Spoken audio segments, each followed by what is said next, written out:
குவிப்பு வழக்கில் அதிமுக பொதுச் செயலாளர் ஜெயலலிதாவுக்கு உச்சநீதிமன்றம் ஜாமீன் வழங்கியுள்ளதை தொடர்ந்து அவர் அடைக்கப்பட்டுள்ள பரப்பநகர சிறையை சுற்றி 144 தடை உத்தரவு பிறப்பிக்கப்பட்டுள்ளது.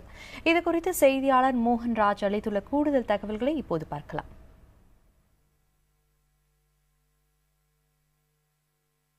சொத்து குவிப்பு வழக்கில் தண்டனை பெற்ற அதிமுக பொதுச் செயலாளருக்கு உச்சநீதிமன்றத்தில் ஜாமீன் கிடைத்ததை அடுத்து இந்த பரப்பன அக்ரஹாரம் பகுதியில் குவிந்திருந்த அதிமுக தொண்டர்கள் மிகுந்த உற்சாகம் அடைந்துள்ளனர். குறிப்பாக அதிமுக தொண்டர்கள் பட்டாசு வெடித்து தங்களது மகிழ்ச்சியை வெளிப்படுத்தினர். இது தவிர அதிமுக தொண்டர்களுக்கிடையே ஒருவருக்கு ஒருவர் இனிப்புகளை வழங்கியும் தங்களது மகிழ்ச்சியை மிகுந்த உற்சாகத்தோடு பகிர்ந்து கொண்டனர். இதன் காரணமாக எப்போதும் போக்குவரத்து நெரிசலோடு காணப்படும் இந்த பரப்பன அக்ரஹாரம் பகுதி சாலையில கடுமையான போக்குவரத்து பாதிப்பு ஏற்பட்டது.